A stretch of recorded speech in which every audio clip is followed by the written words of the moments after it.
இறை மக்களாக மகிழ்ந்து வருகின்ற திருப்பவனி, இறை மக்களாக மகிழ்ந்து வருகின்ற திருப்பவனி, திருச்சபை இணைந்து கிறிஸ்துவோடு தருமே தியாகப்பலி. வாராயிரை திருக்குலமே வாழ்வாய் பேருடனே, வாராயிரை திருக்குலமே வாழ்வாய் பேருடனே.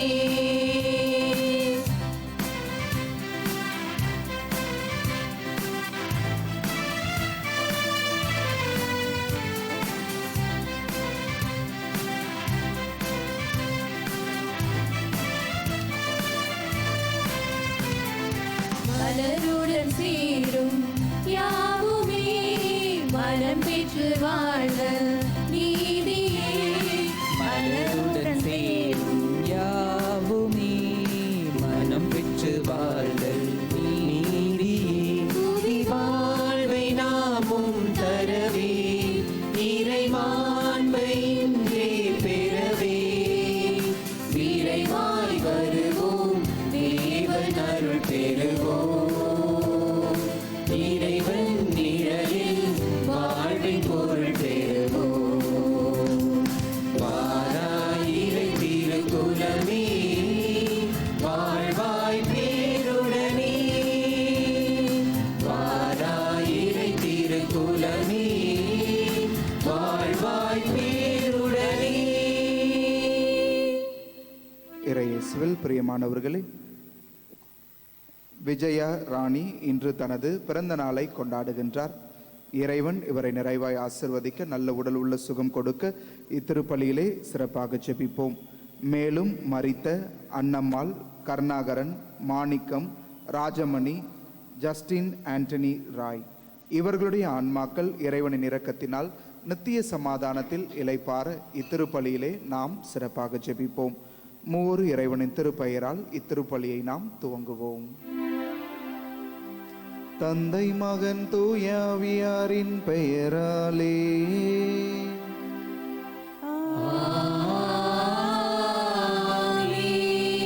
நம் ஆண்டவராகிய இயேசு கிறிஸ்துவின் அருளும் கடவுளின் அன்பும் தூயாவியாரின் நட்புறவும் உங்கள் அனைவரோடும் இருப்பதாக. ஆன்மாவோடும் இருப்பதாக. அன்புக்குரியவர்களே, இன்று தாயாம் திரு அவை இயேசுவினுடைய திருமுழுக்கு பெருவிழாவை கொண்டாடுகின்றது. இயேசு கடவுளாயிருந்தும் நம்மில் ஒருவராக மனித உருவெடுத்து நாம் பாவத்திலிருந்து மீட்பு பெற தன்மீது பாவத்தை சுமந்தவராக இந்த திருமுழுக்கை பெற்றுக்கொண்டார். இன்றைக்கு நாம் இங்கிருக்கிற நாம் ஒவ்வொருவருமே இந்த திருமுழுக்கை நம் குழந்தையாக இருக்கும் பொழுதோ அல்லது நம் வாழ்வின் பல்வேறு நிலைகளிலும் நாம் பெற்றிருக்கின்றோம். திருமுழுக்கு பெற்றிருக்கிற எல்லோருமே கிறிஸ்துவை அறிக்கையிடுகின்ற பொறுப்பை பெற்றிருக்கின்றோம். நல்ல கிறிஸ்தவ வாழ்வை வாழக்கூடிய கடமையை பெற்றிருக்கின்றோம். பல நேரங்களில் நம்முடைய சுயநலத்தின் காரணமாக, நம்முடைய இயலாமையின் காரணமாக திருமுழுக்கின் வழியாக பெற்றுக்கொண்ட அந்த அருளை, ஆசிரை நம்முடைய வாழ்விலே தொலைத்திருக்கின்றோம். இந்த திருப்பலியிலே தூய உள்ளத்தோடு பங்கு பெற, திருமுழுக்கின் பொழுது புது பிறப்பாக மாற்றப்பட்ட நாம் அந்த நிலையில் வாழாத தருணங்களை நினைத்து மனம் வருந்தி இறைவனிடம் மன்னிப்பை வேண்டுவோம்.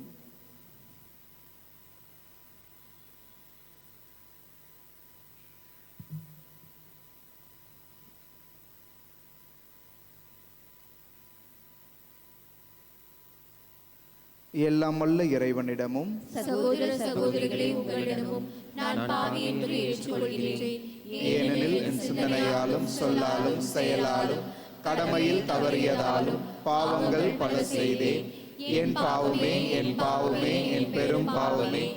ஆகையால் எப்பொழுதும் கன்னியான புனித மரியாளையும் வானதூதர் புனிதர் அனைவரையும் சகோதர சகோதரிகளே உங்களையும் நம் இறைவனாகிய ஆண்டவரிடம் எனக்காக வேண்டிக் கொள்ள மன்றாடுகிறேன். எல்லாம் வல்ல இறைவன் நம் மீது இரக்கம் வைத்து நம் பாவங்களை மன்னித்து நம்மை நிலையான நித்திய வாழ்வுக்கு அழைத்து செல்வாராக. ஆமென்.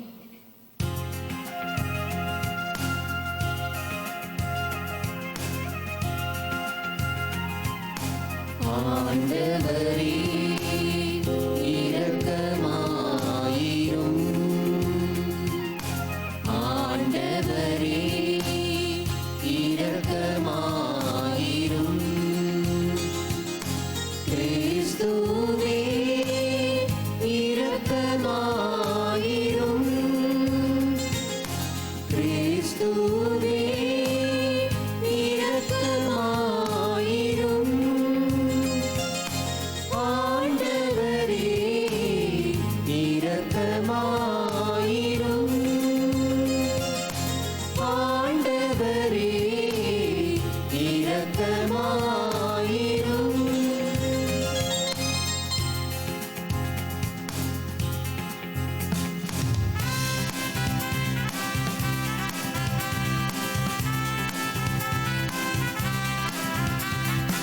உன்னதங்களிலே கடவுளுக்கு மாட்சி உண்டாகுக. உலகினிலே நல்மனதோர்க்கு அமைதியாகுக.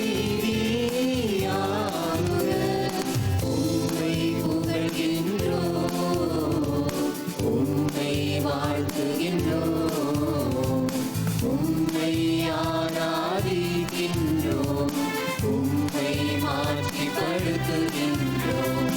உமது மேலான மாட்சியின் பொருட்டு உமக்கு நன்றி கூறுகின்றோம்.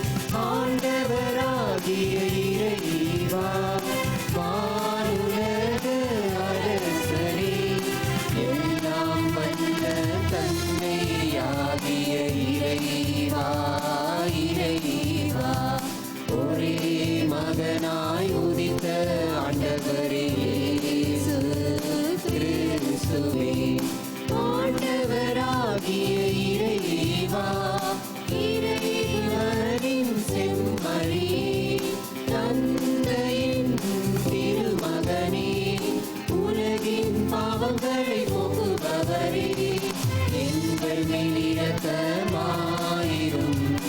எங்கள் மேல் இரக்கமாயிரும். உலகின் பாவங்களை போக்குபவரே, எங்கள் மன்றாட்டை ஏற்றருளும். தந்தையின் வலப்பக்கம் வீற்றிருப்பவரே, எங்கள் மேல் இரக்கமாயிரும். ஏனெனில் இயேசு கிறிஸ்துவே, நீரொருவரே தூயவர், நீரொருவரே ஆண்டவர், நீரொருவரே உன்னதர்.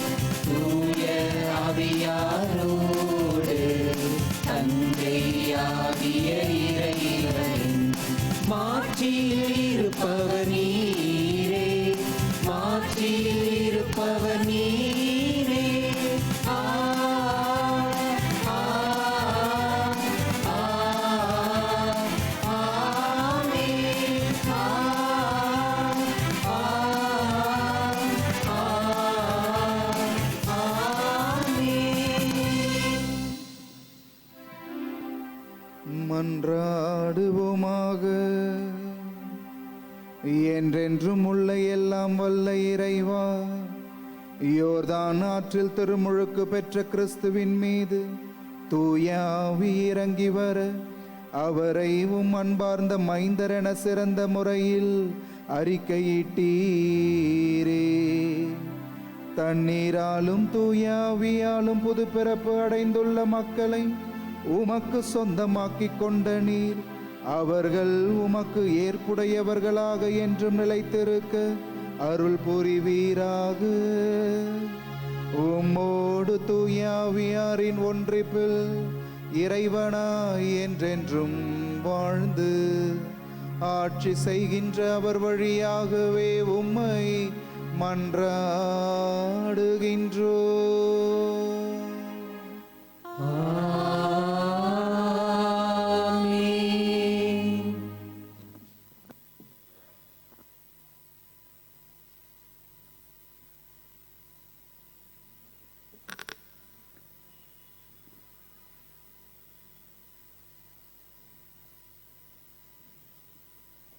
முதல் வாசகம். இறைவாக்கினர் எசாயா நூலிலிருந்து வாசகம். அதிகாரம் 40. இறை திருவசனங்கள் 1 முதல் 5 முடிய மற்றும் 9 முதல் 11 முடிய. ஆறுதல் கூறுங்கள், என் மக்களுக்கு கனிமொழி கூறுங்கள் என்கிறார் உங்கள் கடவுள். எருசலேமிடம் இனிமையாக பேசி உரத்த குரலில் அவளுக்கு சொல்லுங்கள், அவள் போராட்டம் நின்றுவிட்டது, அவள் குற்றம் மன்னிக்கப்பட்டது, அவள் தன் பாவங்கள் அனைத்திற்காகவும் ஆண்டவர் கையில் 2 மடங்கு தண்டனை பெற்றுவிட்டாள். குரலொலி ஒன்று முழங்குகின்றது. பாலை நிலத்தில் ஆண்டவருக்காக வழியை ஆயுத்தமாக்குங்கள், பாழ் நிலத்தில் நம் கடவுளுக்காக நெடுஞ்சாலை ஒன்றை சீராக்குங்கள். பள்ளத்தாக்கு எல்லாம் நிரப்பப்படும், மலை குன்று யாவும் தாழ்த்தப்படும், கோணலானது நேராக்கப்படும், கரடு முரடானவை சமதளமாக்கப்படும். ஆண்டவரின் மாட்சி வெளிப்படுத்தப்படும். மானிடர் அனைவரும் ஒருங்கே இதை காண்பர். ஆண்டவர் தாமே இதை மொழிந்தார். சீயோனே, நற்செய்தி தருபவளே, உயர்மலை மேல் நின்று கொள். எருசலேமே, நற்செய்தி உரைப்பவளே, உன் குரலை எழுப்பு, அஞ்சாதே, இதோ உன் கடவுள் என்று யூதா நகர்களிடம் முழங்கு. இதோ என் தலைவராகிய ஆண்டவர் ஆற்றலுடன் வருகின்றார். அவர் ஆற்றலுடன் ஆட்சி புரிய இருக்கிறார். அவர் தம் வெற்றி பரிசை தம்முடன் எடுத்து வருகின்றார். அவர் வென்றவை அவர் முன் செல்கின்றன. ஆயனை போல் தம் மந்தையை அவர் மேய்ப்பார். ஆட்டுக்குட்டிகளை தம் கையால் ஒன்று சேர்ப்பார். அவற்றை தம் தோளில் தூக்கி சுமப்பார். சினையாடுகளை கவனத்துடன் நடத்தி செல்வார். இது ஆண்டவரின் அருள்வாக்கு. நன்றி. பதிலுரை பாடல். நீங்கள் பாட வேண்டிய பல்லவி. என் உயிரே ஆண்டவரை போற்றிடு. என் உயிரே ஆண்டவரை போற்றிடு.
கடவுளாகிய ஆண்டவரே, நீ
இரண்டாம் வாசகம். புது பிறப்பு அளிக்கும் நீரினாலும் புதுப்பிக்கும் தூய ஆவியாலும் கடவுள் நம்மை மீட்டார். திருத்தூதர் பவுல் தீத்துவுக்கு எழுதிய திருமுகத்திலிருந்து வாசகம். அதிகாரம் 2 வசனம் 11 முதல் 14 முடிய, அதிகாரம் 3 வசனம் 4 முதல் 7 முடிய. அன்புக்குரியவரே, மனிதர் அனைவருக்கும் மீட்பராம் கடவுளின் அருள் வெளிப்பட்டுள்ளது. நாம் இறைப்பற்றின்மையையும் உலகு சார்ந்த தீய நாட்டங்களையும் மறுத்து கட்டுப்பாட்டுடனும் நேர்மையுடனும் இறைப்பற்றுடனும் இம்மையில் வாழ இவ்வருளால் பயிற்சி பெறுகிறோம். மகிழ்ச்சியோடு எதிர்நோக்கி இருப்பது நிறைவேறும் என காத்திருக்கிறோம்.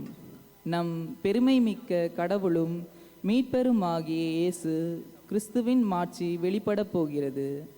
அவர் நம்மை எல்லா நெறிகேடுகளிலிருந்தும் மீட்டு நற்செயல்களில் ஆர்வமுள்ள தமக்குரிய மக்களாக தூய்மைப்படுத்த தம்மையே ஒப்படைத்தார்.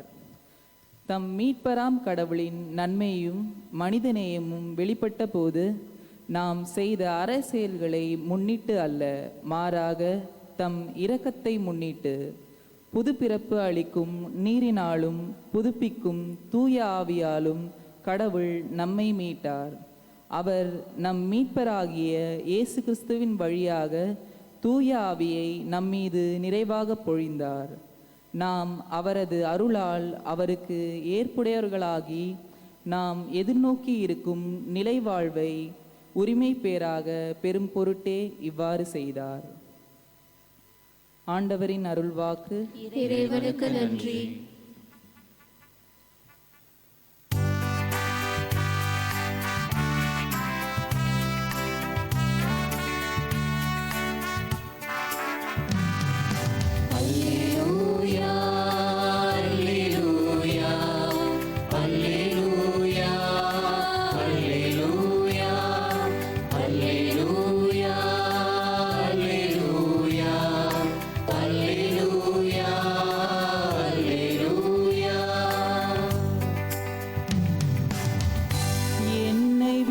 வலிமை மிக்க ஒருவர் வருகிறார். அவர் தூய ஆவி என்னும் நெருப்பால் உங்களுக்கு திருமுழுக்கு கொடுப்பார். அல்லேலூயா, அல்லேலூயா, அல்லேலூயா.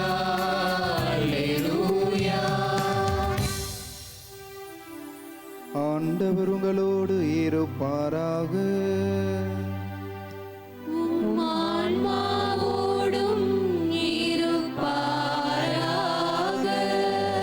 லூக்கா எழுதிய தூய நற்செய்தியிலிருந்து வாசகம்.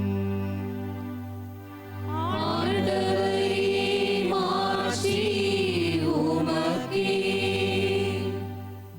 அதிகாரம் 3, இறை வார்த்தைகள் 15 முதல் 16 மற்றும் 21 முதல் 22 முடிய. அக்காலத்தில் மக்கள் மீட்பரை எதிர்பார்த்து கொண்டிருந்தார்கள். ஒருவேளை யோவான் மெசியாவாக இருப்பாரோ என்று எல்லோரும் தங்களுக்குள் எண்ணிக்கொண்டிருந்தார்கள். யோவான் அவர்கள் அனைவரையும் பார்த்து, நான் தண்ணீரால் உங்களுக்கு திருமுழுக்கு கொடுக்கிறேன். ஆனால் என்னை விட வலிமைமிக்க ஒருவர் வருகிறார். அவருடைய மிதியடிவாரை அவிழ்க்கக்கூட எனக்கு தகுதி இல்லை. அவர் தூய ஆவி என்னும் நெருப்பால் உங்களுக்கு திருமுழுக்கு கொடுப்பார். மக்கள் எல்லாரும் திருமுழுக்கு பெறும் வேளையில் இயேசுவும் திருமுழுக்கு பெற்று இறைவனிடம் வேண்டிக் கொண்டிருந்த போது வானம் திறந்தது. தூய ஆவி புறா வடிவில் தோன்றி அவர்கள் மீது இறங்கியது. அப்பொழுது, என் அன்பார்ந்த மகன் நீயே, உன் பொருட்டு நான் பூரிப்படைகிறேன் என்று வானத்திலிருந்து ஒரு குரல் ஒலித்தது. ஆண்டவரின் அருள்வாக்கு. கிறிஸ்துவே உமக்கு புகழ்.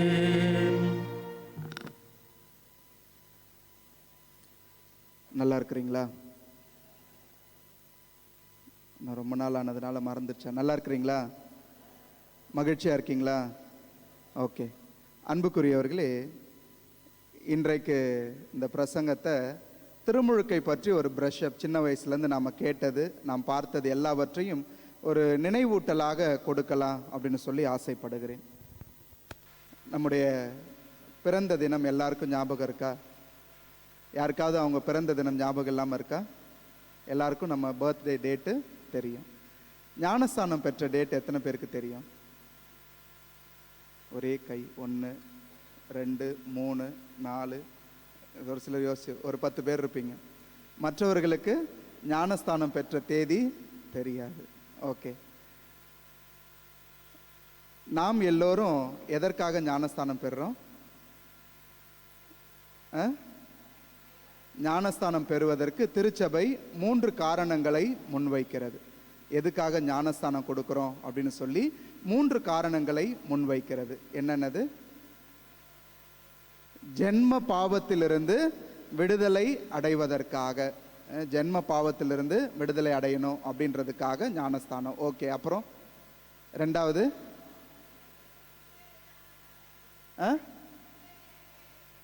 திருச்சபை நம்ம அழைக்கிறதா? கரெக்டாக சொல்லுங்க. கரெக்டாக அந்த வார்த்தை. 1, பாவத்திலிருந்து விடுதலை அடைவதற்காக ஞானஸ்தானம் பெறுகிறோம். 2வது, விடுதலை அடைஞ்ச உடனே நம்ம யாருடைய பிள்ளையா மாறுறோம்? கடவுளுடைய பிள்ளையாக நாம் மாறுகிறோம். அடுத்தது, கடவுளுடைய பிள்ளையா மாறின உடனே, ஞானஸ்தானம் கொடுத்த உடனே தான் சர்ச்சில் குடும்ப கார்டில் என்ன பண்ணுவாங்க? அந்த பாப்பாவுடைய, குழந்தையினுடைய பெயரை எழுதுவாங்க. அப்போ திருமுழுக்கு பெற்றவுடன் தான் நாம் திருச்சபையினுடைய உறுப்பினராக மாறுகிறோம். இந்த 3 காரணங்கள் தான் திருச்சபை முன்வைக்கிறது. 1, நம் பாவங்களிலிருந்து விடுதலை அடைகின்றோம். 2வது பார்த்தீங்க அப்படின்னு சொன்னால், நாம் கடவுளுடைய பிள்ளையாக மாறுகின்றோம். 3வது, இந்த திருச்சபையினுடைய உறுப்பினராக மாறுகிறோம். அப்பா பங்கு பெறவில்லை இருந்தாலும், அம்மா அன்பிய பொறுப்பாளராக இருந்தாலும், பிள்ளைக்கு ஞானஸ்தானம் கொடுத்தாதான் அவங்களுடைய பெயரை பதிவேற்ற முடியும். ஏனெனில் திருமுழுக்கு என்பது எல்லா அருட்சாதனங்களுடைய நுழைவு வாயிலாக இருக்கிறது. எப்படி 12வது படிக்காம காலேஜ் படிக்க முடியாதோ, அதே போல திருமுழுக்கு வாங்காம மற்ற அருட்சாதனங்களை நாம் பெற முடியாது. அருட்சாதனங்கள் எத்தனை இருக்கு? 7 அருட்சாதனங்கள் இருக்கிறது. அருட்சாதனம் அப்படின்னா என்ன? அருட்சாதனம், அந்த வார்த்தைக்கு ஏதாவது ஒரு டெஃபினிஷன் இருக்கணும்ல. ஒரு காரணம் இல்லாமல் அந்த வார்த்தையை நம்ம பயன்படுத்த மாட்டோம். அந்த காரணம் என்ன? அருட்சாதனம், சாக்ரமெண்ட் அப்படின்னு சொன்னால் அதனுடைய டெஃபினிஷன் என்ன? தூய ஆவியாருடைய, அதுக்கு மேலே எனக்கு கேட்கல. ஓகே.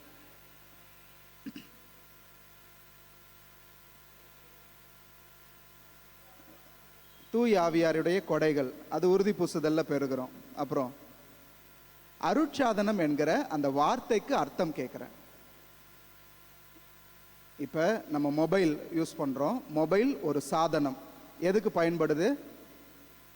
எங்கேயோ இருக்கிற ஒரு மனிதரிடம் இங்கே இருந்து நாம் பேசுறதுக்கு, தகவல்களை பரிமாறிக்கொள்ள அந்த சாதனம் பயன்படுகிறது. அதுக்கு பேர் மொபைல்.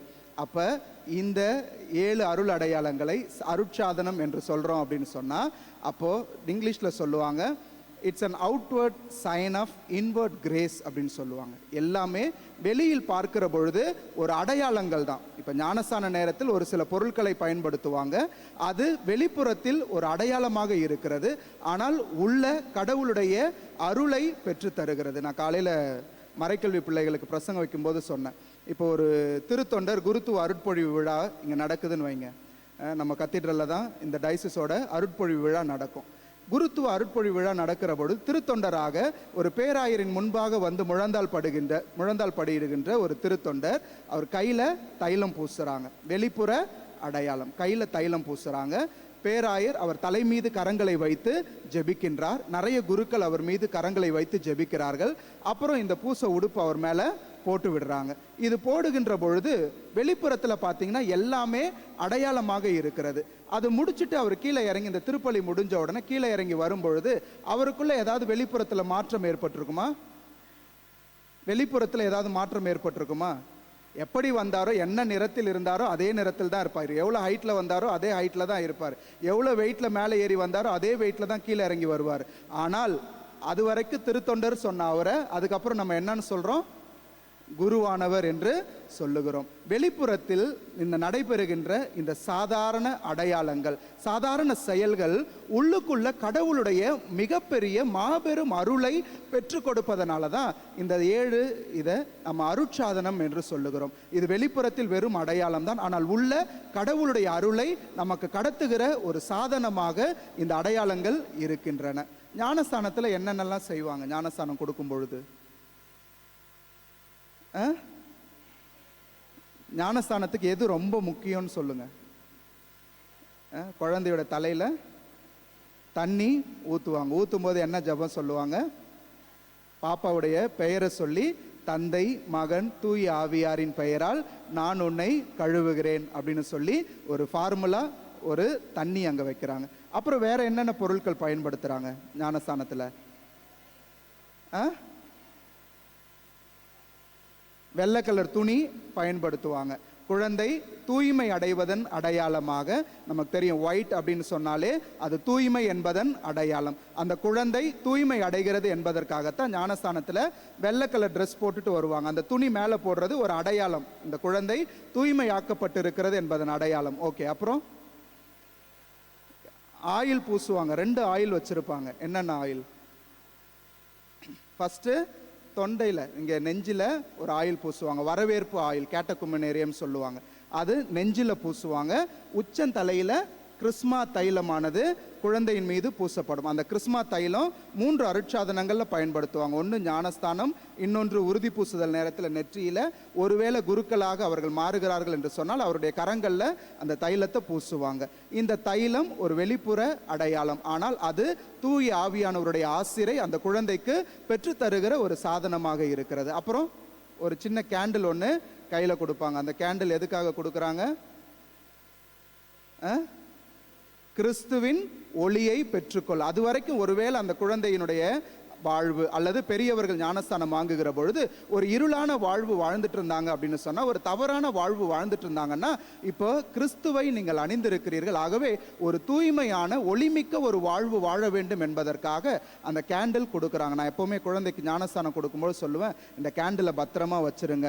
இந்த குழந்தைக்கு ஒரு வேளை உடம்பு சரியில்லை அப்படின்னு சொன்னா, இந்த குழந்தையினுடைய முதல் பிறந்த நாள் வருகிறது என்று சொன்னால், அந்த குழந்தைக்கு ஏதாவது ஒரு முக்கிய நாட்கள் வருகிறது என்று சொன்னால், இந்த கேண்டிலை எடுத்து ப்ரேயர் பண்ணுங்க அப்படின்னு சொல்லுவேன். ஏனெனில் அந்த கேண்டில் ரொம்ப ரொம்ப ரொம்ப ஒரு முக்கியத்துவம் பெறுகிறது. முதலாக அந்த குழந்தையினுடைய இருளான வாழ்வு ஒளிமிக்க ஒரு வாழ்வாக மாற வேண்டும் என்று முதன்முறையாக அந்த குழந்தையிடம் ஒப்படைக்கப்படுகின்ற ஒளி அந்த ஒளி தான். அதுக்கு முன்பாக கண்டிப்பா எந்த பெற்றோரும் குழந்தை பக்கத்தில் ஒளியை கொண்டு போய் கொடுத்திருக்க மாட்டாங்க. அதுதான் முதலாக ஒப்படைக்கப்படுகிற ஒரு ஒளியாக இருக்கிறது. ஓகே, அன்புக்குரியவர்களே, இன்றைக்கு இந்த ஞானஸ்தானத்தை பத்தி இவ்வளவு நம்ம பார்த்தோம். அதுக்கடுத்து ஞானஸ்தானத்துக்கு இன்னொருவரும் தேவை அப்படின்னு சொல்லுவாங்க. யாரு?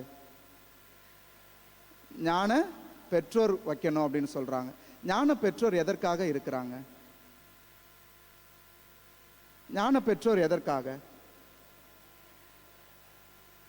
அந்த குழந்தையை கிறிஸ்துவுக்குள் வளர்க்க வேண்டும் அப்படின்றதுக்காக ஞான பெற்றோர் வச்சிருக்கிறோம். இங்க எத்தனை ஞான பெற்றோர் இருக்கிறீங்க? கை தூக்குங்க பார்ப்போம். பாருப்பா, நிறைய ஞான பெற்றோர்கள் இருக்கிறாங்க. Okay, very good. இன்றைக்கு அதனுடைய அர்த்தத்தை தெரிந்து கொள்ளுங்கள்.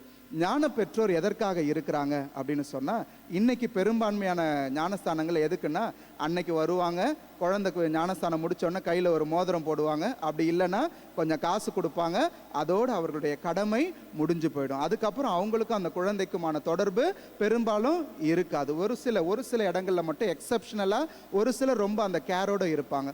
இந்த குழந்தை ஞான காரியங்களில் வளருகிறதா அப்படின்னு பார்க்கிற ஒரு மாபெரும் பொறுப்பை கடவுள் ஞான பெற்றோருக்கு கொடுத்திருக்கிறார். அந்த திருச்சபை ஞான பெற்றோருக்கு கொடுக்கிறது.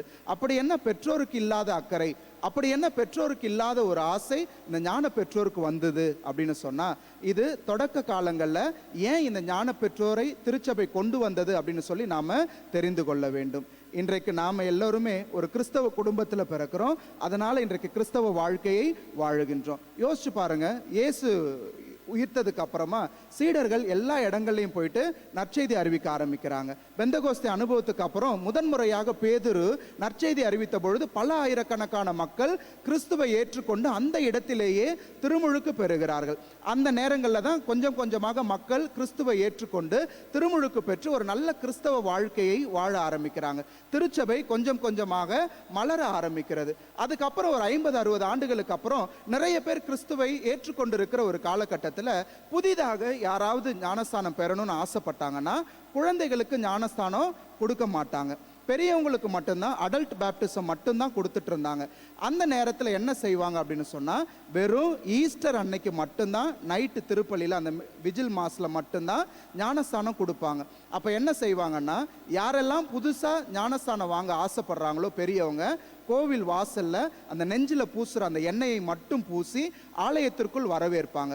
வரவேற்றதுக்கு அப்புறம் அவங்கள என்ன பண்ணுவாங்கன்னா, 1 ஆண்டிலிருந்து 3 ஆண்டு வரைக்கும் யாராவது ஒரு நல்ல கத்தோலிக்க கிறிஸ்தவ வீட்டில் அவர் தங்கணும். அந்த வீட்டில் என்ன சாப்பாடு கொடுக்குறாங்களோ அந்த சாப்பாடை சாப்பிடணும். அந்த வீட்டில் எந்தெந்த நேரங்கள்லாம் ஜெபம் பண்ணுறாங்க, என்னென்ன வார்த்தைகளை சொல்லி ஜெபம் பண்ணுறாங்க, என்னென்ன காரணங்களுக்காக ஜெபம் பண்ணுறாங்க அப்படின்றத இந்த புதிதாக ஞானஸ்தானம் பெற விரும்புகிறவர் கற்றுக்கொள்ள வேண்டும். இந்த வருஷம் ஈஸ்டருக்கு அவரை வெல்கம் பண்ணாங்கன்னா அடுத்த ஈஸ்டருக்கு தான் அவருக்கு ஞானஸ்தானம் கொடுப்பாங்க. அது வரைக்கும் இவர் அந்த வீட்டில் தங்கி ஞான காரியங்களை கற்றுக்கொள்ள வேண்டும். ஒரு வருஷம் முடிஞ்சு அடுத்த ஈஸ்டர் வரும்பொழுது இவங்க கொண்டு போய் குருவிடம் நிறுத்தணும். இவர் எல்லாத்தையும் கற்றுக்கிட்டாரு, இவருக்கு ஞானஸ்தானம் கொடுங்கன்னு சொன்னால் மட்டும்தான் அவருக்கு ஞானஸ்தானத்தை கொடுப்பாங்க. இப்போ இவங்க தான் ஞான காரியங்களை சொல்லி கொடுக்கறதுனால ஞானஸ்தானம் வாங்குறவங்களுக்கு அவங்க யாரா மாறுறாங்க? ஞான பெற்றோராக மாறுகிறார்கள். இவ்வாறு தான் இந்த ஞான பெற்றோர் என்கிற அந்த கான்செப்ட் திருச்சபையில் ஆரம்பமானது.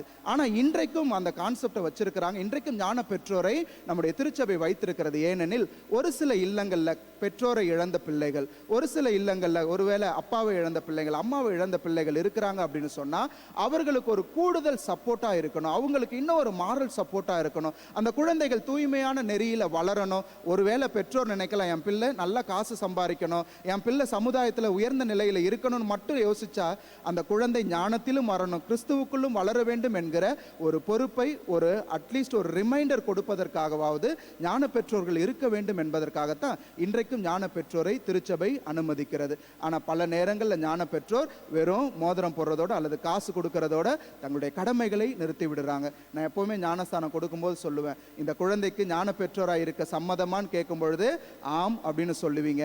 நாம் எல்லோரும் மரித்து ஒரு நாள் விண்ணகத்துக்கு போவோம். கடவுள் நம்மிடம் நிறைய கேள்விகளை கேட்பாரு. கண்டிப்பாக இந்த குழந்தையினுடைய ஞான வாழ்வில் வளர நான் என்னால் முடிஞ்ச உதவி செய்வேன்னு சொல்லி நீங்கள் வாக்குறுதி கொடுத்தீங்களே, கடவுள் கண்டிப்பாக இந்த குழந்தையை குறித்து உங்களுடைய கேள்வியை கேட்பாரு. நீங்கள் என்ன பதில் சொல்ல போறீங்கன்றது அந்த குழந்தையினுடைய வாழ்க்கையில் நீங்கள் கொடுக்குற பங்களிப்பை பொறுத்து தான் இருக்குது அப்படின்னு எப்பொழுதுமே சொல்லுவேன்.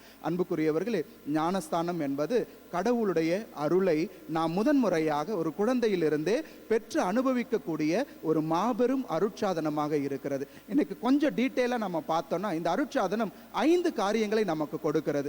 ஒன்று, நாம் எல்லாம் சொன்னது போல ஜென்ம பாவத்திலிருந்து ஒரு குழந்தைக்கு இது விடுதலையை தருகிறது. ஜென்ம பாவம்னா என்ன அப்படின்னு சொன்னா, பெரும்பான்மையானவர்கள் சொல்லுவாங்க வெறும் ஆதாம் ஏவாள் செய்த பாவம் என்று.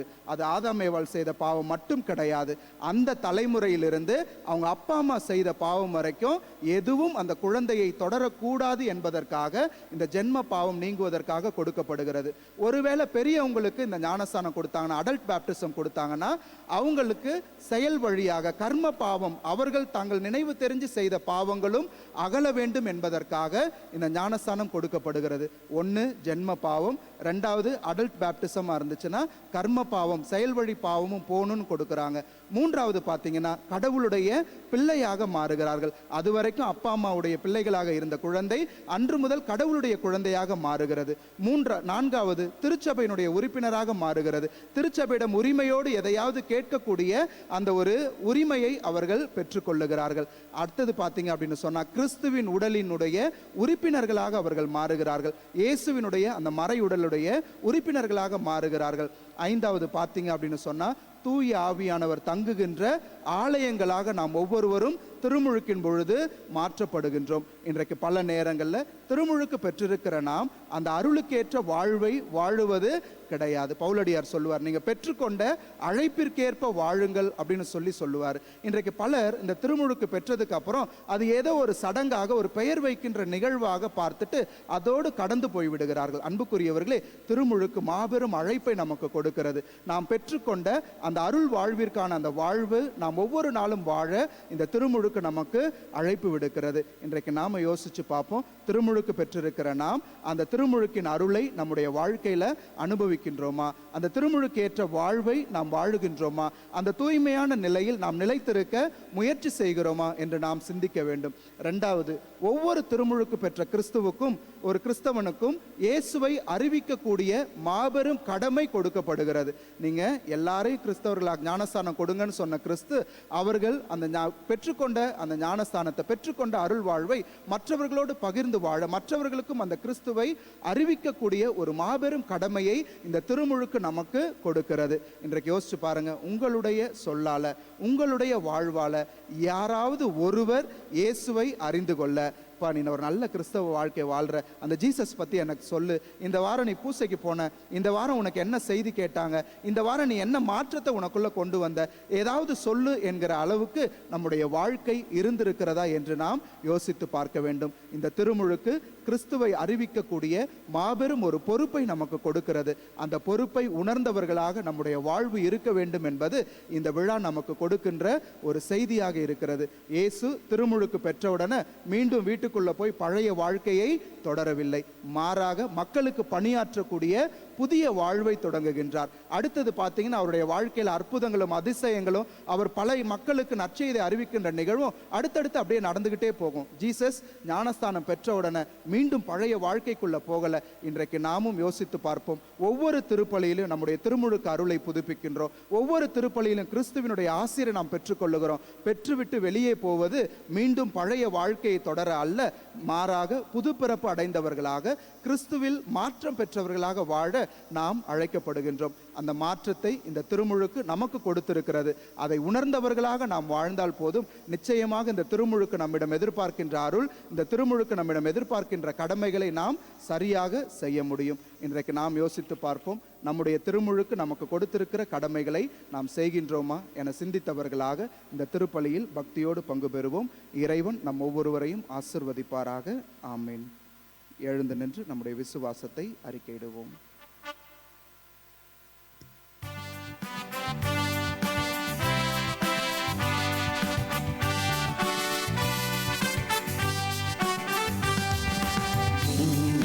மண்ணையும் படைத்தவராம் கடவுள் ஒருவர் இருக்கின்றார். தந்தை, மகன், தூய ஆவியராய் ஒன்றாய் வாழ்வோரை நம்புகிறேன். தூய ஆவியின் வல்லமையால் இறைமகன் நமக்காய் மனிதரானார். கன்னி மரியிடம் பிறந்தவராம் இயேசுவை உறுதியாய் நம்புகிறேன். லாத்துவின் ஆட்சியில் பாடுபட்டார், சிலுவையில் இருந்து அடக்கப்பட்டார், மூன்றாம் நாளில் உயிர்த்தெழுந்தார், இறப்பின் மீதே வெற்றி கொண்டார். விண்ணகம் வாழும் தந்தையிடம் அரியணை கொண்டு இருக்கின்றார். உலகம் முடியும் காலத்திலே நடுவராய் திரும்பவும் வந்திடுவார். தூய ஆவியாரை நம்புகிறேன், பாரினில் அவர் துணை வேண்டுகிறேன். பாவ மன்னிப்பில் தூய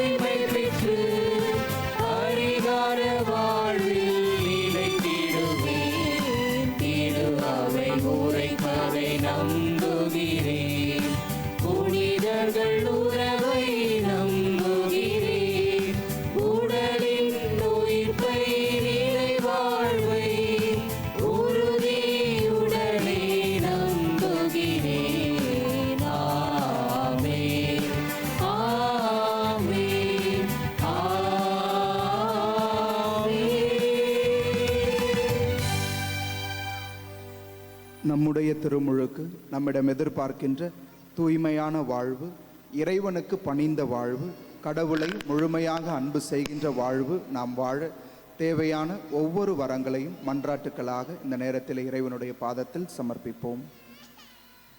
இயேசுவின் திருமுழுக்கு நிகழ்ச்சியை கொண்டாடும் நாங்கள் எங்கள் திருமுழுக்கில் நாங்கள் கொடுத்த வாக்குறுதிகளுக்கு ஏற்ப தூய வாழ்வு வாழ வரமுறல வேண்டுமென்று ஆண்டவரே உம்மை மன்றாடுகின்றோம். ஆண்டவரே, எங்கள் மன்றாட்டை கேட்டருளும். இயேசுவின் திருமுழுக்கின் போது அவரை உமது அன்பு மகன் என உலகிற்கு வெளிப்படுத்திய இறைவா, எங்களது திருமுழுக்கின் போது எங்களுக்கு உமது ஆவியை தந்து எங்களை உமது பிள்ளைகள் ஆக்கினீரே. நாங்கள் உமது அன்பு பிள்ளைகள் என்று உணர்வோடு உம்மோடு உறவு கொண்டு வாழ வேண்டுமென்று ஆண்டவரே உம்மை மன்றாடுகின்றோம். ஆண்டவரே, எங்கள் மன்றாட்டை கேட்டருளும். எங்கள் அருகிலுள்ள ஏழைகள், கைவிடப்பட்டோர், அனாதைகளுக்கு உமது அன்பை நாங்கள் பகிர்ந்தளிக்க வேண்டும் என்று ஆண்டவரே உம்மை மன்றாடுகின்றோம். ஆண்டவரே, எங்கள் மன்றாட்டை கேட்டருளும். கிறிஸ்துவில் இறந்தோர் அனைவரும் நித்திய இளைப்பாற்றியை பெற்று மகிழ வேண்டும் என்று ஆண்டவரே உம்மை மன்றாடுகின்றோம். ஆண்டவரே, எங்கள் மன்றாட்டை கேட்டருளும். திருத்தந்தை பிரான்சிஸ், ஆயர்கள், குருக்கள், இருபால் துறவிகள், பொதுநிலையினர் அனைவரும் இறை அரசை பரப்ப தங்கள் வார்த்தையாலும் வாழ்க்கையாலும் சாட்சியம் பகர வேண்டும் என்று ஆண்டவரே உம்மை மன்றாடுகின்றோம். ஆண்டவரே, எங்கள் மன்றாட்டை கேட்டருளும். கரங்களை குவித்து கண்களை மூடி நம் ஒவ்வொருவருடைய தனிப்பட்ட தேவைகளுக்காக ஜெபிப்போம். நம்முடைய குடும்பத்தில் இருக்கின்ற கவலைகள், கஷ்டங்கள், போராட்டங்கள், குழப்பமான சூழ்நிலைகள், நாளை என்ன செய்வது என்று அறியாமல் தவிக்கின்ற பல குடும்பங்களை கடவுள் இந்த நேரத்தில் ஆசிர்வதிக்க ஜெபிப்போம். நம் ஒவ்வொருவருக்கும் தெளிவினை கொடுக்க, இயேசுவை என் அன்பார்ந்த மகன் என்று தந்தையாம் கடவுள் அறிக்கையிட்டது போல இங்க இருக்கிற உங்களையும் என்னையும் கடவுள் தன்னுடைய அன்பார்ந்த மகனாக மகளாக தேர்ந்து கொள்ள அதற்கேற்ப வாழ்வை நாம் வாழ இந்த நேரத்திலே தேவையான வரங்களுக்காக ஜெபிப்போம்.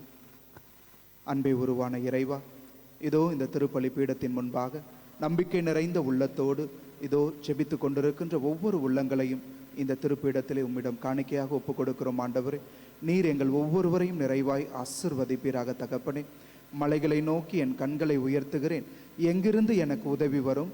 விண்ணையும் மண்ணையும் உண்டாக்கிய ஆண்டவரிடமிருந்தே எனக்கு உதவி வரும் என்று திருப்பாடல் 121:1 வாசிப்பது போல நாங்கள் பல இடங்களில் உதவிக்காக எதிர்பார்க்கலாம். ஆனால் நீர் எங்களுக்கு எதையும் கொடுக்கவில்லை என்று சொன்னால் நாங்கள் எதையும் எங்களுடைய வாழ்விலே பெற்றுக்கொள்ள முடியாது. இதோ அனைத்திற்கும் ஊற்றான, அனைத்திற்கும் காரணரான உம்மை தேடி நாங்கள் வந்திருக்கிறோம். ஆண்டவரே, எங்கள் மனதில் இருக்கிற எல்லா தேவைகளையும், ஏக்கங்களையும், எதிர்பார்ப்புகளையும் நீர் அறிந்திருக்கிறீர். எங்களுடைய வாழ்வு மிக சிறப்பான ஒன்றாக இருக்க, எங்களுடைய வாழ்வு தூய்மையான வாழ்வாக இருக்க, எங்களுடைய வாழ்விலே பிறரை நாங்கள் முழுமையாக அன்பு செய்யக்கூடியவர்களாக வாழ தேவையான எல்லா வரங்களையும் நீர் எங்களுக்கு தருவீராக.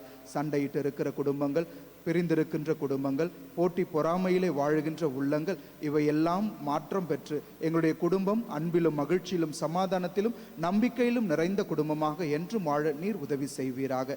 எடுக்கின்ற எல்லா முயற்சிகளிலும் இங்கு இருக்கிற அனைவரையும் ஆசிர்வதித்து வெற்றியை தாரும். ஆண்டவரே, குடும்பத்தின் வளர்ச்சிக்காக ஆன்மீகத்திலும் பொருளாதாரத்திலும் ஒவ்வொரு நாளும் முன்னேறக்கூடிய மக்களாக நாங்கள் வாழ நீர் உதவி செய்வீராக. நாங்கள் எதை செய்ய வேண்டும், எதை செய்யக்கூடாது, எங்களுடைய வாழ்வில் உமது விருப்பம் எதுவாக இருக்கிறது என்பதை ஒவ்வொரு நாளும் நாங்கள் அறிந்து அதற்கேற்ப வாழ்வை அமைத்துக் கொள்ள தூய ஆவியானவருடைய நிறைவான ஆசிரை எங்கள் மீது நிறைவாய் பொழிவீராக. இந்த மன்றாட்டுக்களை எல்லாம் எங்கள் ஆண்டவராகிய கிறிஸ்து வழியாக உம்மை பார்த்து மன்றாடுகின்றோம். ஆமென். காணிக்கை பாடல்.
அன்புமிக்க சகோதர சகோதரிகளே, என்னுடையதும் உங்களுடையதுமான இப்பலி எல்லாம் வல்ல தந்தையாக இறைவனுக்கு ஏற்றதாகும்படி மன்றாடுவோம்.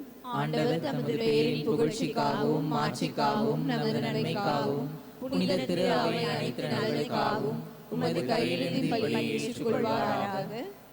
ஆண்டவரே, உம் அன்பு திருமகனுடைய வெளிப்பாட்டை கொண்டாடும் நாங்கள் கொண்டு வந்துள்ள இக்காணிக்கைகளை கனிவுடன் ஏற்றருளும். அவர் மனமிறங்கி உலகின் பாவங்களை கழுவ திருவுளம் கொண்டதால் உம் நம்பிக்கையாளர்களின் காணிக்கை அவரது பலியாக மாறுவதாக. என்றென்றும் வாழ்ந்து ஆட்சி செய்கின்ற அவர் வழியாகவே உம்மை மன்றாடுகின்றோ.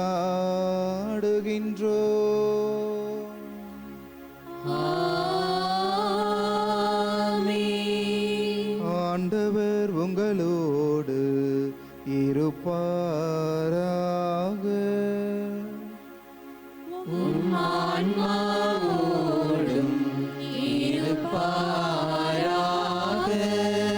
இதயங்களை மேலே எழுப்புங்கள்.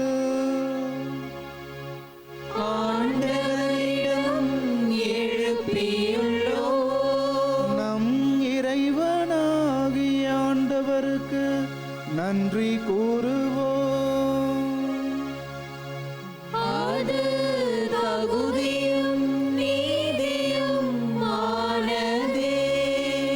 ஆண்டவரே, தூயவரான தந்தையே, என்றும் உள்ள எல்லாம் வல்ல இறைவா,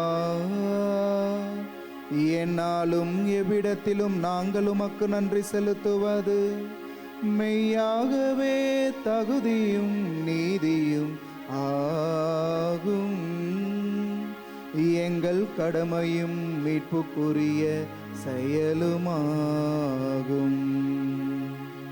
வியத்தகு மறை நிகழ்வுகளால் யோர்தான் ஆற்றில் புதிய திருமுழுக்கினை நீர் குறித்து காட்டினி.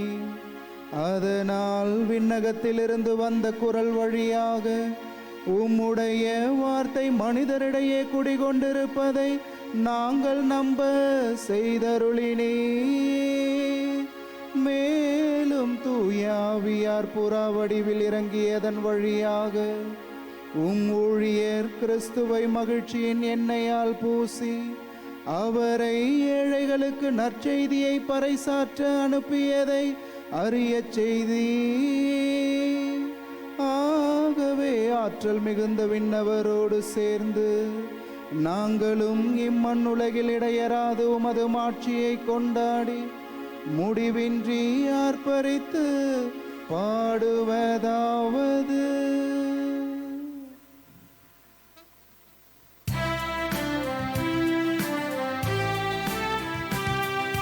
தூயவர் தூயவர் தூயவர் வான் படைகளின் கடவுளாம் ஆண்டவர். விண்ணகமும் மண்ணகமும் உமது மாட்சியால் நிறைந்துள்ளன. உன்னதங்களிலே ஓசன்னா, உன்னதங்களிலே ஓசன்னா. ஆண்டவர் பெயரால் வருகிறவர் ஆசீர் பெற்றவர். உன்னதங்களிலே ஓசன்னா, உன்னதங்களிலே ஓசன்னா.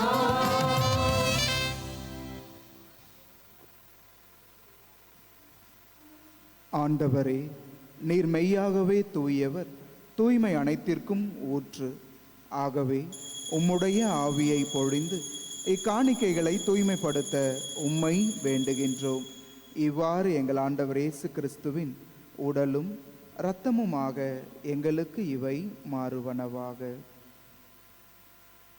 அவர் பாடுபட உளம் கனிந்து தம்மை கையளித்த போது அப்பத்தை எடுத்து நன்றி செலுத்தி அதை பிட்டு தம் சீடர்களுக்கு அளித்து அவர் கூறியதாவது: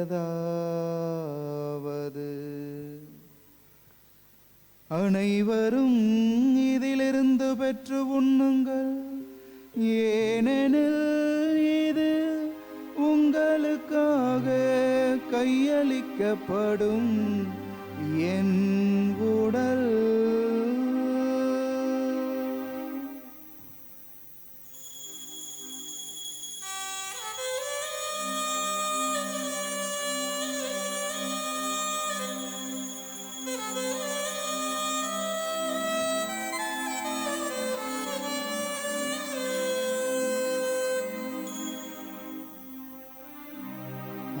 வண்ணமே இரவு விருந்தை அருந்திய பின் கிண்ணத்தையும் எடுத்து மீண்டும் உமக்கு நன்றி கூறி தம் சீடர்களுக்கு அளித்து அவர் கூறியதாவது: அனைவரும் இதிலிருந்து பெற்று பருகுங்கள், ஏனெனில் இது புதிய நிலையான உடன்படிக்கைக்கு உரிய என் இரத்தத்தின் கிண்ணம். இது பாவ மன்னிப்புக்கென்று உங்களுக்காகவும் பலருக்காகவும் சிந்தப்படும். இதை என் நினைவாக செய்யுங்கள். இதை என் நினைவாக செய்யுங்கள்.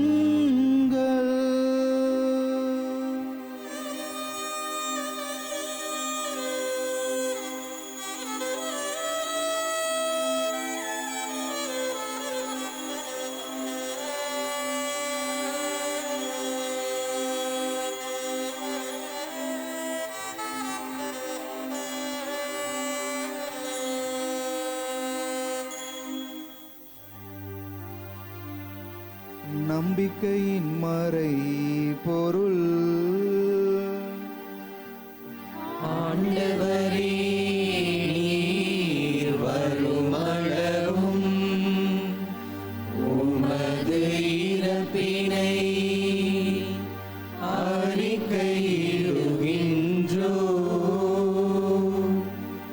உமது உயிர்ப்பினையும்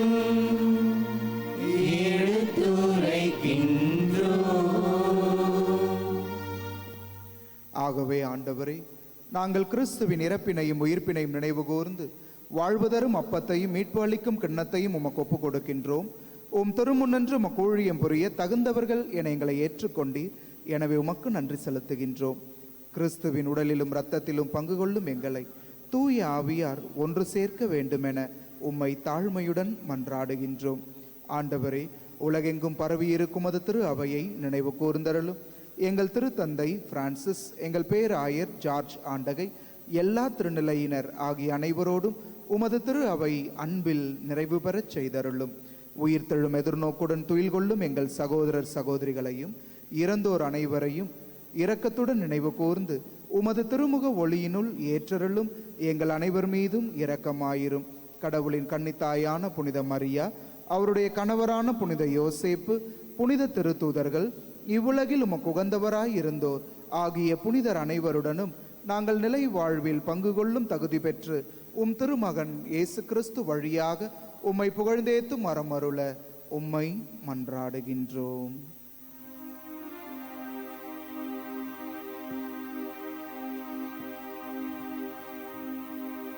இவர் வழியாக இவரோடு இவரில் எல்லாம் வல்ல இறைவனாகிய தந்தையே, தூய ஆவியாரின் ஒன்றிப்பில் எல்லா புகழும் ஆட்சியும் என்றென்றும் உமக்கு உரியதே.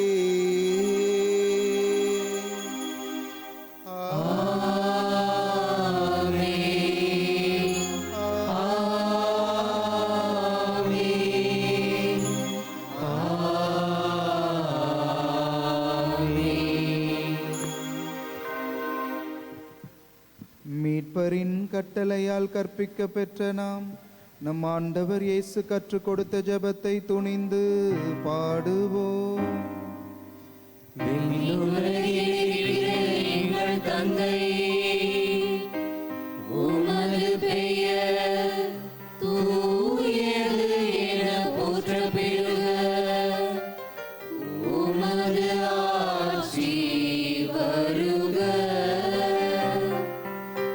உமது திருவுளம் விண்ணுலகில் நிறைவேறுவது போல மண்ணுலகிலும் நிறைவேறுக. எங்கள் அன்றாட உணவை இன்று எங்களுக்கு தாரும். எங்களுக்கு எதிராக குற்றம் செய்வோரை நாங்கள் மன்னிப்பது போல எங்கள் குற்றங்களை மன்னியும். எங்களை சோதனைக்கு உட்படுத்தாதேயும். தீமையிலிருந்து எங்களை விடுவித்தருளும். ஆண்டவரே, தீமை அனைத்திலுமிருந்து எங்களை விடுவித்து எங்கள் வாழ்நாளில் அமைதியை கனிவுடன் அருள உம்மை மன்றாடுகின்றோம். உமது இரக்கத்தின் உதவியால் நாங்கள் பாவத்திலிருந்து எப்போதும் விடுதலை பெற்று யாதொரு கலக்கமுமின்றி நலமாயிருப்போமாக. நாங்கள் எதிர்நோக்கி இருக்கும் பேரின்பத்திற்காகவும் எம் மீட்பராகிய இயேசு கிறிஸ்துவின் வருகைக்காகவும் காத்திருக்கின்றோம். ஏனெனில் ஆட்சியும் வல்லமையும் மாட்சியும் என்றென்றும் உமதே. ஆண்டவரே இயேசு கிறிஸ்துவே, அமைதியை உங்களுக்கு விட்டு செல்லுகிறேன், என் அமைதியை உங்களுக்கு அளிக்கிறேன் என்று உமது திரு தூதர்களுக்கு மொழிந்தீரே. எங்கள் பாவங்கள் குற்றங்கள் குறைகளை பாராமல் உமது திரு அவையின் நம்பிக்கையை கண்ணோக்கி உமது திருவுளத்திற்கு ஏற்ப எங்கள் அனைவருக்கும் அமைதியையும் ஒற்றுமையையும் அளித்தருள்வீராக. என்றென்றும் வாழ்ந்து ஆட்சி செய்கின்றவர் நீரே. ஆண்டவருடைய அமைதி உங்களோடு என்றும் இருப்பதாக. இறைவன் நமக்கு தருகிற நிறைவான அமைதியை நம் அருகில் இருப்போரோடு பகிர்ந்து கொள்வோம். உலகின் பாவங்களை போக்கும் இறைவனின் செம்மறியே, எங்கள் மேல் இரக்கமாயிரும். உலகின் பாவங்களை போக்கும் இறைவனின் செம்மறியே, எங்கள் மேல் இரக்கமாயிரும். உலகின் பாவங்களை போக்கும் இறைவனின் செம்மறியே, எங்களுக்கு அமைதியை அளித்தருளும்.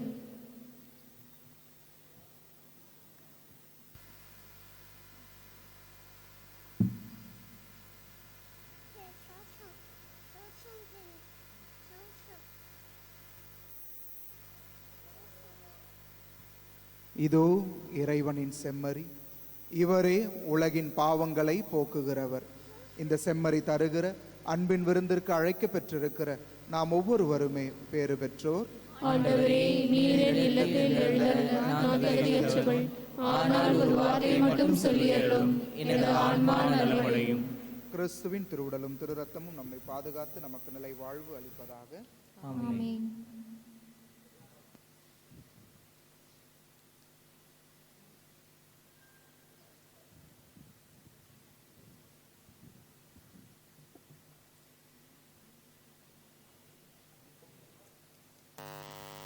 அன்பிற்கினியர்களே, இது நற்கருணை வழங்கும் நேரம். தகுதியுள்ள கத்தோலிக்க கிறிஸ்தவர்கள் மட்டும் முன்வந்து பெற்றுக்கொள்ளவும். மற்ற மத சபைகளை சார்ந்த சகோதர சகோதரிகள் இருக்கும் இடத்திலேயே அமர்ந்து இறைவனை வேண்டுங்கள். நன்றி. Dear brothers and sisters in Christ, now it's time for receiving Holy Communion. We request only the Roman Catholics who have prepared themselves to take part worthily to come and receive the Holy Communion.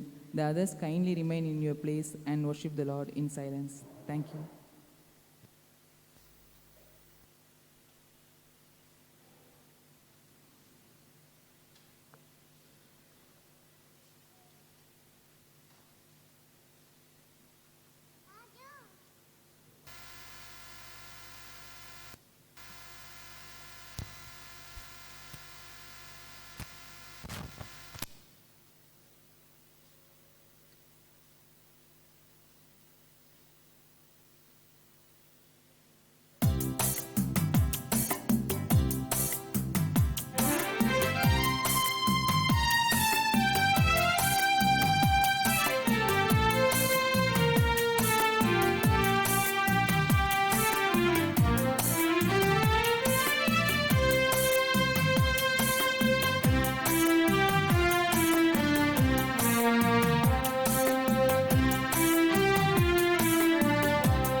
என்னோடு நீ பேச வந்தாய், என் வாழ்வை நீ மாற்றி நின்றாய். என் தெய்வமே, என் தெய்வமே, நீ இன்றி நாடில்லையே,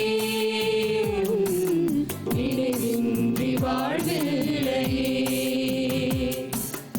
என்னோடு நீ பேச வந்தாய், என் வாழ்வை நீ மாற்றி நின்றாய்.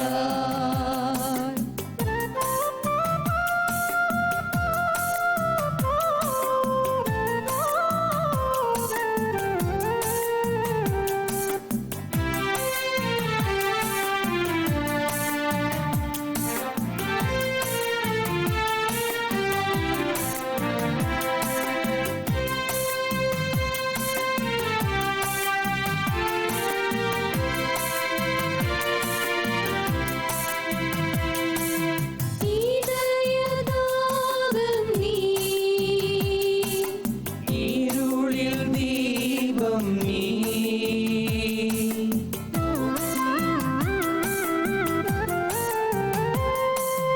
உதய காலம் நீ, உறவின் பாலம் நீ.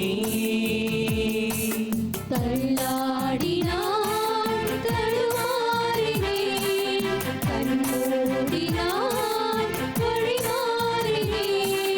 தீராத துன்பங்களில் நீ தாயாகி தாளாட்டினாய்.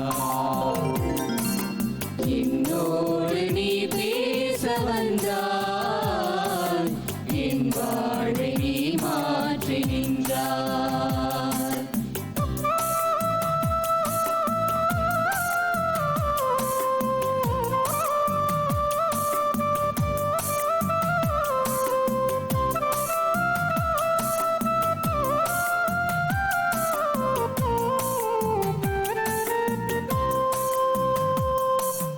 உயிரின் தீபம் நீ, உலகின் வேதம் நீ,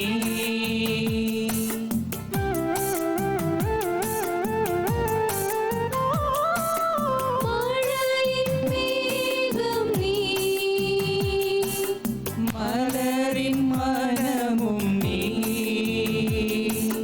என் பாதையில் முன் போகவா, கண் போலவே என்னை காக்கவா. ஆதாரம் நீயாகவே, உன் அன்பொன்று எனதாகவே. என்னோடு நீ பேச வந்தாய், என் வாழ்வை நீ மாற்றி நின்றாய்.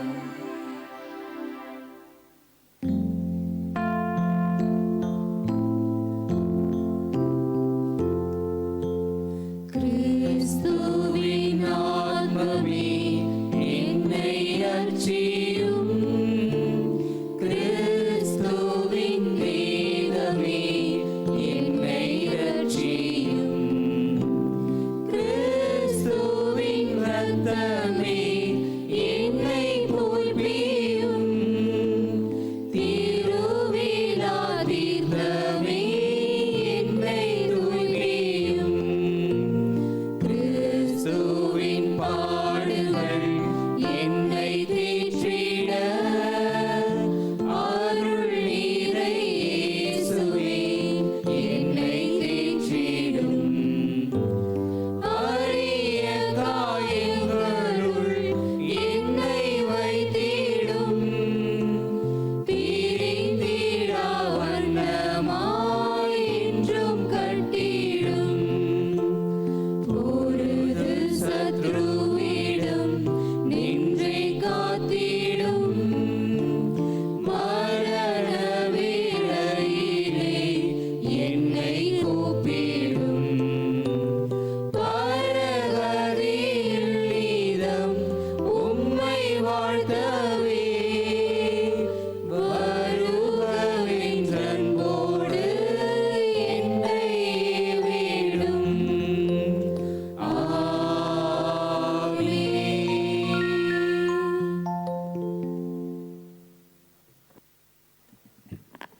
ஞாயிறு அறிவிப்புகள். இன்று ஆண்டவரின் திருமுழுக்கு விழாவை நாம் கொண்டாடுகின்றோம். பொது காலத்தை, நம்முடைய திருவழிபாட்டின் பொது காலத்தை நாம் இன்று துவங்குகின்றோம். ஜனவரி மாதம் 14ஆம் நாள் செவ்வாய்க்கிழமை நம்முடைய பங்கில் பொங்கல் திருநாளை கொண்டாடுகின்றோம். அன்று காலை பொங்கல் சமைக்கும் போட்டி, கோலப்போட்டி நடைபெறும். தொடர்ந்து 10:30 மணிக்கும் சிறப்பு திருப்பலி நடைபெறும். திருப்பலி முடிந்ததும் பாரம்பரிய விளையாட்டு போட்டிகள் நடைபெறும். எனவே பங்கு மக்கள் இந்த போட்டிகளில் திரு நிகழ்வுகளில் கலந்து கொள்ள உங்களை அன்புடன் கேட்டுக்கொள்கின்றோம். வழக்கமாக கல்லறை கோவிலில் நடைபெறுகின்ற காலை 11 மணி திருப்பலி அன்று நடைபெறாது. எதிர்வரும் ஞாயிறு 19ஆம் நாள் அன்று காலை 8:30 மணி திருப்பலியில் நம்முடைய பேராயரின் தலைமையில் நம்முடைய பங்கில் இருக்கின்ற பிள்ளைகளுக்கு உறுதி பூசுதல் அருளடையாலும் வழங்கப்படும். தமிழ், ஆங்கிலம் என இரு மொழிகளிலும் இந்த திருப்பலி நடைபெறும். எனவே அன்று காலை 10 மணிக்கு வழக்கமாக நடைபெறுகின்ற ஆங்கில திருப்பலி நடைபெறாது. அடுத்த மாதம் பிப்ரவரி 2ஆம் நாள் நமது பங்கில் மறைபரப்பு ஞாயிறாக நாம் கொண்டாடுகின்றோம். அன்றைய நாளில் உணவு திருவிழா மற்றும் விளையாட்டு போட்டிகள் நடைபெறும். இதற்கான கூப்பன்கள் அன்பிய பொறுப்பாளர்களிடம் இருக்கிறது. எனவே அன்பிய பொறுப்பாளர்கள் உங்களிடம் அந்த கூப்பன்களை விற்க வரும்பொழுது தாராள உள்ளத்தோடு இந்த கூப்பன்களை பெற்றுச் செல்ல உங்களை அன்புடன் கேட்டுக்கொள்கின்றோம். பங்கு மக்கள் அனைவரும் இந்த மறைபரப்பு ஞாயிறு நிகழ்வுகளில் பங்கு கொள்ள உங்களை கேட்டுக்கொள்கின்றோம். இன்று மாதத்தின் 2வது ஞாயிற்றுக்கிழமை என்பதால் நல்ல சமாரியன் குழுவினர் உங்கள் மேலான உதவிக்காக ஆலயத்தின் வாயில் காத்திருக்கிறார்கள். உங்களின் காணிக்கைகளை தாராள உள்ளத்துடன் கொடுத்து உதவும்படி கேட்டுக்கொள்கின்றோம். இந்த வார புனிதர்கள்: ஜனவரி மாதம் 14ஆம் நாள் செவ்வாய்க்கிழமை மறைசாட்சியான புனித தேவசகாயம் நினைவு. ஜனவரி மாதம் 16ஆம் நாள் வியாழன் அருள் பணியாளரான புனித ஜோசப் வாஸ் நினைவு. ஜனவரி மாதம் 17ஆம் நாள் வெள்ளிக்கிழமை துறவு மடத்து தலைவரான புனித அந்தோணியார் நினைவு. திருப்பலி முடிந்ததும் நற்கருணை எழுந்தேற்றம் செய்யப்பட்டு நற்கருணை ஆசீர்வாதம் நடைபெறும். எனவே பங்கு மக்கள், இறை மக்கள் அனைவரும் இந்த ஆசீர்வாதத்தில் கலந்து கொள்ள உங்களை அன்புடன் கேட்டுக்கொள்கின்றோம். அனைவரும் இறுதி மன்றாட்டிற்கு ஆசிருக்கு எழுந்து நிற்போம். நன்றியோடு மன்றாடுவோமாக. ஆண்டவரே, புனித கொடைகளால் நிறைவு பெற்ற நாங்கள் உமது கனிவை பணிவுடன் வேண்டுகின்றோ. அதனால் ஒரே திருமகனுக்கு நம்பிக்கையோடு செவிமடுக்கும் நாங்கள் உம்முடைய பிள்ளைகளாக உண்மையில் அழைக்கப்பட்டு அதற்கு ஏற்ப எங்கள் வாழ்வை வாழ்வோமாக. எங்கள் ஆண்டவராகிய கிறிஸ்து வழியாக உம்மை மன்றாடுகின்றோ.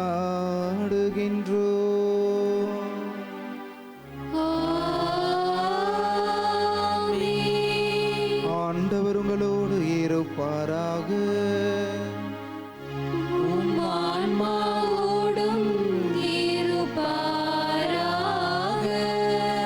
எல்லாம் வல்ல இறைவன் தந்தை, மகன், தூயாவியானவர் நம் ஒவ்வொருவரையும் நிறைவாய் ஆசீர்வதிப்பாராக.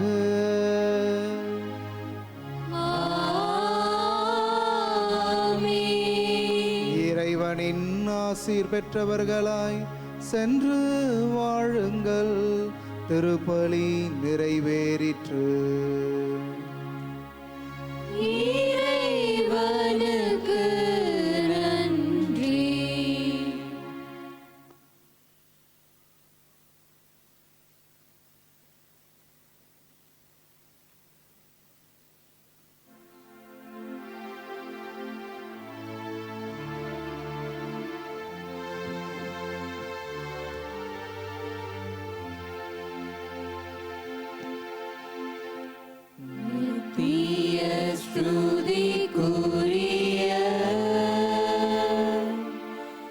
பரிசுத்த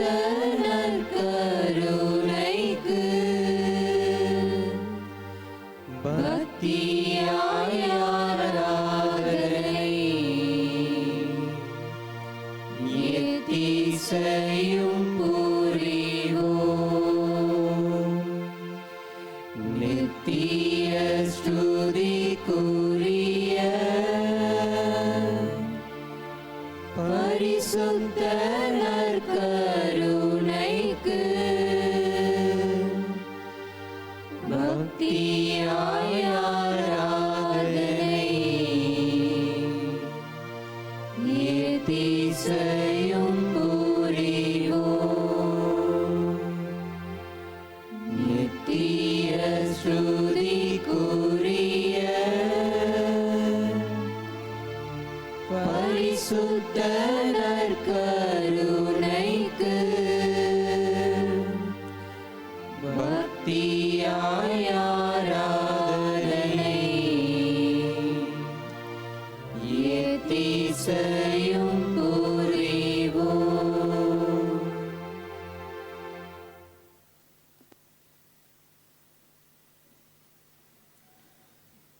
நம் ஆண்டவர் இயேசு உங்களையும் என்னையும் சந்திக்க, உங்களோடும் என்னோடும் பேச இந்த திவ்ய நற்கருணையிலே இந்த கதிர் பாத்திரத்தில் மெய்யாக எழுந்தருளி இருக்கின்றார்.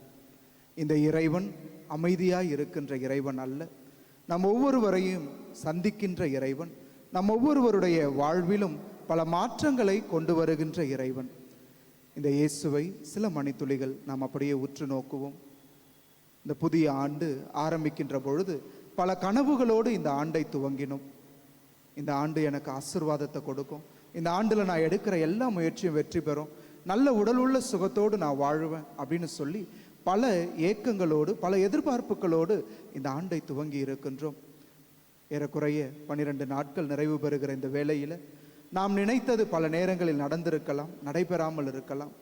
ஆனால் இந்த இயேசு நம்மோடு இருக்கிறவராக, எல்லா சூழலிலும் நம்மை கரம் பிடித்து வழி நடத்துகிறவராக, நம் ஒவ்வொருவருடைய உணர்வுகளிலும் பங்கெடுப்பவராக இவர் இருக்கிறார். ஏதோ தூரத்தில் நின்று நம்மை வேடிக்கை பார்ப்பவர் அல்ல இந்த கடவுள். ஏதோ தூரத்தில் இருந்து என் மகன் எப்படினா போகட்டும் என்று தள்ளி நின்று சும்மா நிற்பவர் அல்ல இந்த கடவுள். மாறாக நம் ஒவ்வொருவருடைய வாழ்விலும், நம் ஒவ்வொருவருடைய சொல்லிலும், நம் ஒவ்வொருவருடைய செயல்களிலும் நிறைந்து நம் ஒவ்வொருவரையும் வழிநடத்துபவராக இந்த இயேசு இருக்கிறார். பல மக்களுக்கு பல வகைகளில் இந்த இயேசு பேசி இருக்கிறார். பல மக்களோடு பல சூழல்களில் இந்த இயேசு பேசி இருக்கிறார். நம்முடைய வாழ்க்கையில் பல தருணங்களில் நாம் என்ன செய்வது என்று அறியாமல் தவித்த பொழுது பல மனிதர்கள் வழியாக, அல்லது இறை வார்த்தையின் வழியாக, அல்லது நம்முடைய தொலைபேசி வழியாக, அல்லது ஏதாவது ஒரு வகையில் நம் ஒவ்வொருவரையும் சந்திப்பவராக, நம்மோடு உரையாடுபவராக இந்த இயேசு இருக்கிறார். இன்றைக்கு நாம் அவரை பார்க்க வந்திருக்கிறோம். இன்றைக்கு நாம் அவரோடு உறவாட இந்த ஆலயத்திற்கு வந்திருக்கின்றோம்.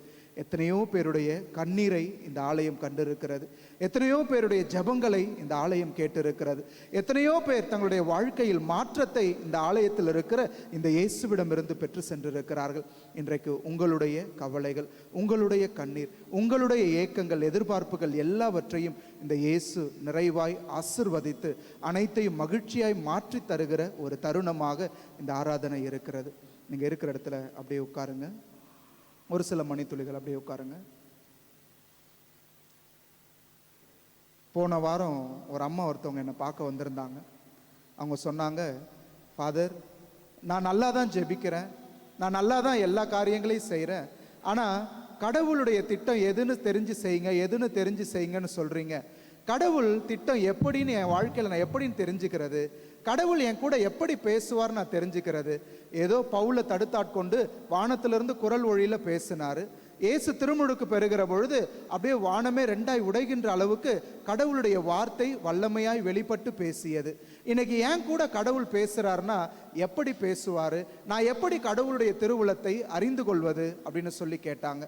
நான் ஜெபிக்கிறேன், நான் எல்லாமே செய்கிறேன், ஆனால் நான் எதிர்பார்க்குற ஆசீர்வாதம் பல நேரங்களில் என் வாழ்க்கையில் கிடைக்கல ஃபாதர், நான் எப்படி கடவுளுடைய திருவுளத்தை அறிந்து கொள்வது அப்படின்னு சொல்லி கேட்டாங்க. இன்னைக்கு இந்த கேள்வி நம்முடைய வாழ்க்கையில் இருக்கும். பல நேரங்களில் ஃபாதர் சொல்லுவாங்க, கடவுளுடைய திருவுளம் என்ன அப்படின்னு சொல்லி தெரிஞ்சு அதற்கேற்ப செயல்படணும்னு சொல்லியிருப்பாங்க. இன்றைக்கு கடவுளுடைய திருவுளத்தை நாம் எப்படி அறிந்து கொள்வது? கடவுள் என் வாழ்க்கையில் இதைத்தான் வெளிப்படுத்துகிறாரு, இப்படித்தான் நான் வாழணும்னு நினைக்கிறாரு அப்படின்றத நாம் எப்படி அறிந்து கொள்வது அப்படின்னு பார்த்தா, அன்புக்குரியவர்களே, இன்றைக்கு கடவுள் ஏதோ அன்றைய பழங்காலத்தில் காட்சி கொடுத்து நம் முன்னாடி பேசுவதை போல இன்று பலரோடு பேசுவது கிடையாது. இன்றைக்கு நேரடியாக அல்லது அன்னை மரியாள் தன்னுடைய காட்சியின் வழியாக எத்தனையோ பேர் வரலாற்றில் கேட்கிறோமே, அதே போல எல்லா இடங்களிலும் அவர் காட்சி கொடுத்து பேசுவது கிடையாது. ஆனால் கடவுள் ஒவ்வொரு மனிதருக்கும் அவருடைய வாழ்க்கையில புரிந்து கொள்ளுகிற வகையில் ஏதாவது ஒரு வடிவத்தில் ஒவ்வொரு நாளும் பேசிக்கிட்டு தான் இருக்கிறார். நீங்க இயேசு பிறப்பினுடைய நிகழ்வுல இருந்து பார்த்தீங்கன்னா, அல்லது பழைய ஏற்பாட்டில் பார்த்தீங்கன்னா, பல வடிவங்களில் இறைவன் மக்களோடு பேசி இருக்கிறார். நீங்க சாதாரணமா பார்த்தீங்கன்னா, அன்னை மரியாளுக்கு கடவுளுடைய திருவுளம் வானதூதர் வழியாக கொடுக்கப்பட்டது. அன்னை மரியாளுடைய வாழ்க்கையில கடவுள் என்ன திட்டத்தை வைத்திருக்கிறார் அப்படின்னு சொல்லி வானதூதர் அந்த திட்டத்தை முன்மொழிந்தார். ஆனா அதே திட்டத்தை யோசேப்புக்கு வானதூதர் வந்து முன்மொழியல. யோசேப்புக்கு கனவில் கொடுக்கப்படுகிறது. அன்னை மரியாவுக்கு வானதூதர் வழியாக பேசிய கடவுள் யோசேப்புக்கு கனவில் பேசுகின்றார். 3 ராஜாக்களோடு பேசுகிற பொழுது இயேசு எங்க இருக்கிறார், அவர் எந்த இடத்துல பிறந்திருக்கிறார் அப்படின்னு சொல்லி 3 ராஜாக்களோடு பேசுகிற பொழுது அவர்கள் ஞானிகளாக இருக்கிறதுனால நட்சத்திரம் வழியாக பேசுகிறார். அந்த நட்சத்திரம் கொடுக்கிற ஒளி இயேசு பிறக்கின்ற இடத்திற்குத்தான் அழைத்து செல்லுகிறது என்பதை அந்த நட்சத்திர ஒளியின் வழியாக 3 ஞானிகளோடு பேசுகிறார்.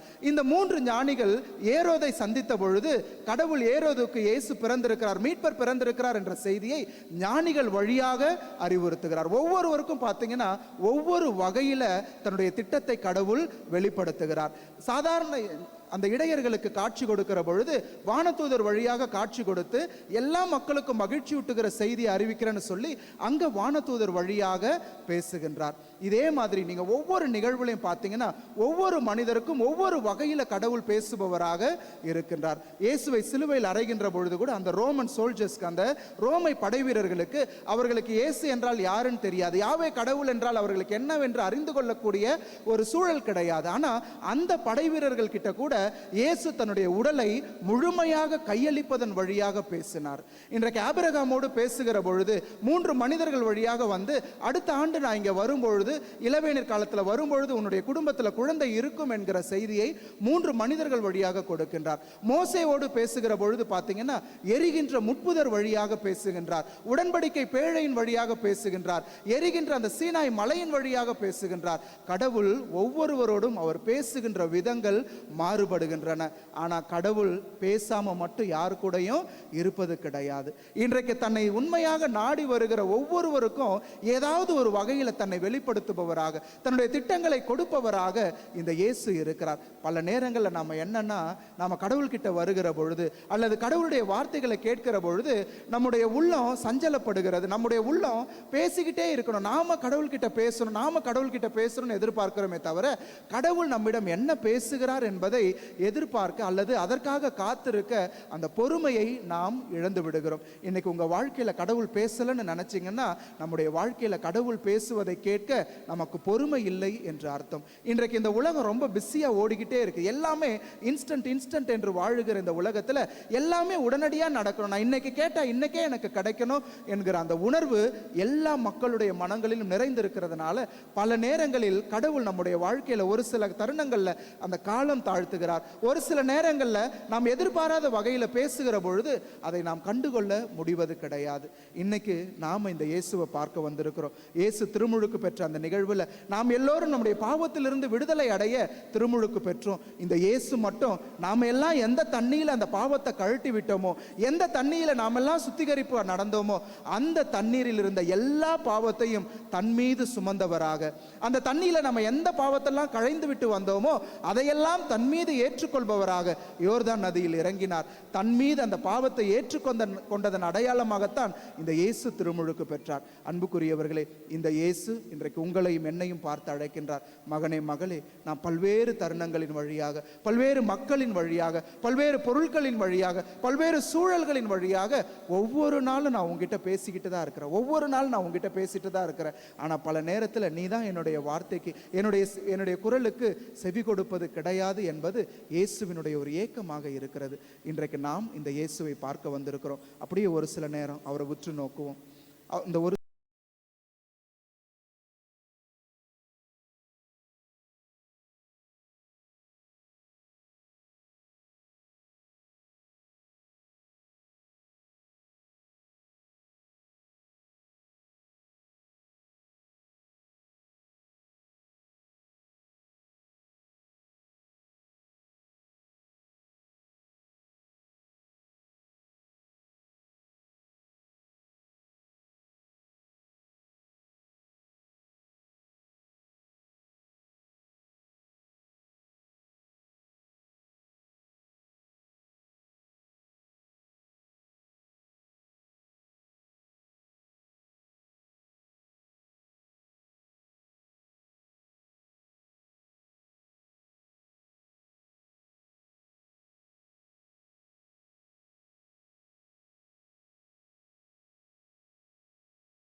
அதோ அன்று தூய் ஆவியானவர் மீது புறாவை போல இறங்கியதை போல உம்முடைய வல்லமை இங்க நாங்கள் ஒவ்வொருவரும் அவருடைய அன்பான பிள்ளைகள், எங்களில் பூரிப்படைவரவராக அவர் என்றும் இருக்க தேவையான ஒரு நல்ல வாழ்வு நாங்கள் வாழ நல்ல சூழலை எங்களுக்கு ஏற்படுத்தி தாங்க ஆண்டவரே.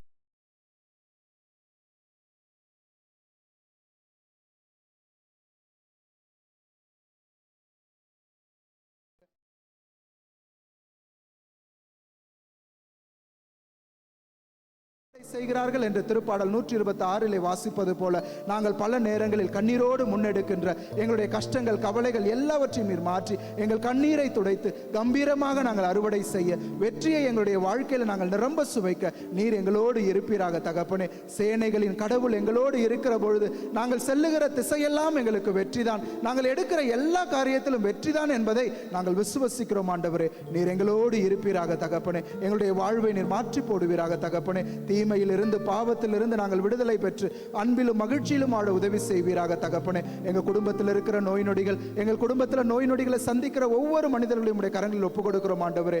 யாரெல்லாம் எனக்காக ஜெபிச்சுக்கோங்க, யாரெல்லாம் என்னுடைய நோய்கள் நீங்க ஜெபிங்க, யாரெல்லாம் என்னுடைய வாழ்க்கை மாற ஜெபிங்க என்று சொல்லி எங்களிடம் கேட்டு இருக்கிறார்களோ அவர்கள் ஒவ்வொருவரையும் இந்த நேரத்தில் உடைய பரிசுத்த பிரசன்னத்தில் ஒப்புக் கொடுக்கிறோம் ஆண்டவரே. நீர் அவர்களை தொடுவீராக தகப்பனே. உச்சன் தலை முதல் உள்ளம் கால்வரை உடைய பிரசன்னத்தில் நிரப்பி நல்ல உடல் உள்ள சுகத்தோடு நாங்கள் ஒவ்வொருவரும் வாழ உதவி செய்வீராக தகப்பனே. பச்சிலையோ களிம்போ அவர்களுக்கு நலமளிக்கவில்லை, என் ஆண்டவருடைய வாயிலிருந்து வருகிற வார்த்தை நலமளித்தது என்று நாங்கள் விவிலியத்திலே வாசிப்பது போல உம்முடைய வார்த்தையினால் எங்களை குணப்படுத்துவீராக தகப்பனே. உம்முடைய வார்த்தையினால் எங்கள் ஒவ்வொருவருக்கும் ஆறுதலை தருவீராக தகப்பனே. இதோ எங்களோடு பேசுவீராக தகப்பனே. நாங்கள் புரிந்து கொள்ளுகிற வகையில், நாங்கள் அறிந்து கொள்ளுகிற வகையில், என்னுடைய வாழ்க்கையில இறைவன் திட்டம் இதுதான் என்பதை தெரிந்து கொள்கிற வகையில், எனக்கு புரிகின்ற வகையில் என்னோடு பேசுங்க ஆண்டவரே. என்னுடைய வாழ்க்கையை நீர் மாற்றுங்க, என்னுடைய குடும்பத்தில் மாற்றத்தை கொண்டு வாங்க. கணவன் மனைவிக்குள்ள நல்ல புரிந்துணர்வு இருக்க உதவி செய்யுங்க ஆண்டவரே. கணவன் மனைவியிடையே இருக்கிற பிரச்சனைகள் எல்லாம் நீங்க, பெற்றோர் பிள்ளைகளிடையே நல்ல உறவு மலர, பிள்ளைகள் பொறுப்பை உணர்ந்து பெற்றோருடைய வழியை உணர்ந்து பெற்றோருக்கு கீழ்ப்படிந்த பிள்ளைகளாக வாழ தேவையான ஆசீரை தாங்க ஆண்டவரே. தூய ஆவியானவருடைய கனிகள், தூய ஆவியானவருடைய கொடைகள், தூய ஆவியானவர் எங்களுக்கு கொடுக்கிற எல்லா வரங்களையும் எங்களுடைய வாழ்க்கையில் நாங்கள் நிரம்ப அனுபவிக்க, அவற்றையெல்லாம் எங்களுடைய வாழ்க்கையில பயன்படுத்த உதவி செய்வீராக தகப்பனே. தெளிந்த சிந்தனையோடு தெளிந்த ஒரு வாழ்வு நாங்கள் வாழ உதவி செய்வீராக தகப்பனே. தைரியத்தோடு வாழ்க்கையில புதிய முயற்சிகளை மேற்கொள்ள, நாங்கள் எடுக்கிற எல்லா முயற்சிகளும் இறைவன் எனக்கு வெற்றியை தருவார் என்கிற விசுவாசத்தோடு தைரியத்தோடு நாங்கள் செயல்பட தேவையான ஆசீரை தாங்க ஆண்டவரே. இதோ எத்தனையோ பேருடைய வாழ்க்கையில மாற்றத்தை கொண்டு வந்தீங்க. நம்பிக்கையோடு நான் ஜெபிக்கிற ஆண்டவரே, நம்பிக்கையோடு உடைய திருமுன் நிற்கிற ஆண்டவரே. கரங்களை குவித்து நான் வேண்டுகின்ற எல்லா ஜெபங்களுக்கும் நீர் என்னுடைய வாழ்க்கையில பதிலை தருவீராக தகப்பனே. ஆண்டவரே, ஒருவேளை நீங்க காலம் தாழ்த்தினா அதற்கேற்ப என்னையே நான் பொறுமையோடு வைத்துக்கொள்ள தேவையான ஆசிரை தாங்க. பொறுமையை என்னுடைய உள்ளத்துக்கு தாங்க. நீங்க என்னை ஆசீர்வதிங்க, நீங்க என்னை வழி நடத்துங்க. இந்த மன்றாட்டுக்களை எல்லாம் எங்கள் ஆண்டவராகிய கிறிஸ்து வழியாக உம்மை பார்த்து மன்றாடுகின்றோம். முழந்தால் படியிட்டு மாண்பியர் கீதத்தினை பாடி இந்த இறைவனுடைய ஆசிரை நிறைவாய் பெற்றுக்கொள்வோம்.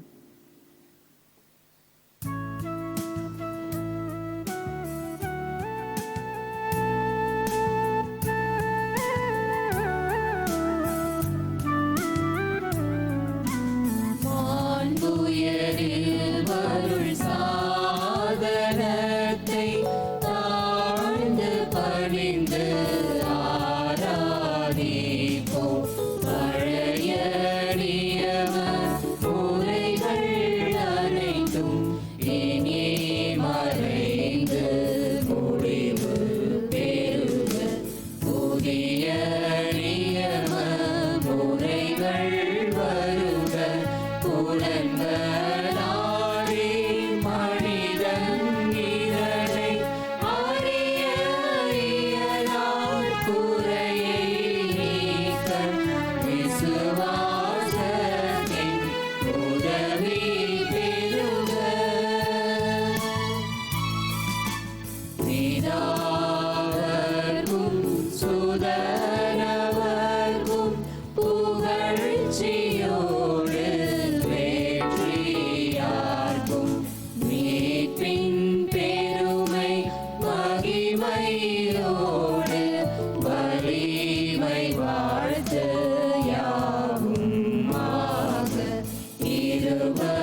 மீட்புக்குரிய திருவருட்சாதனத்திலே உம்முடைய திருப்பாடுகளின் நினைவை எங்களுக்கு விட்டு சென்றீர்.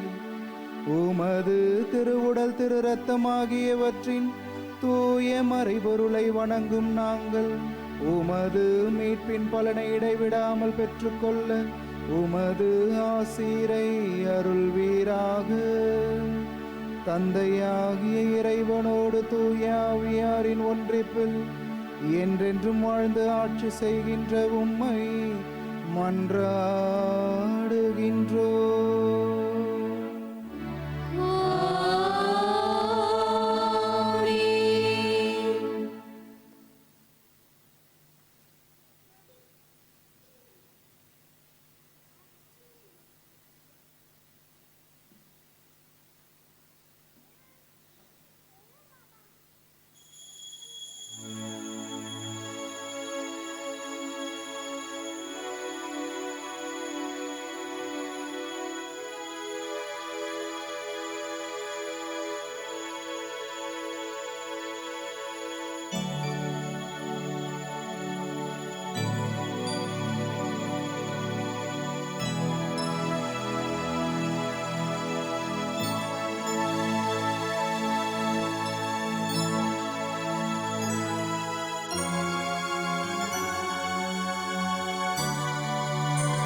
எல்லாம் ஏழைகளின் பாக்கியமே.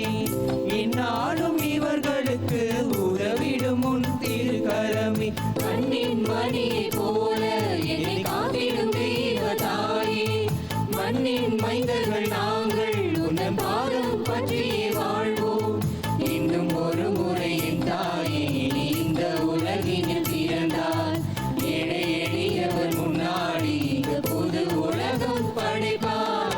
அழகோவியமே எங்கள் அன்னை மரியே, உயிரோவியமே எங்கள் உள்ளம் கவர்ந்தவளே, உன் பார்வை சொல்லும் கருணையும் பாத மலரின் அருமையும், உன் பார்வை சொல்லும் கருணையும் பாத மலரின் அருமையும், அழகே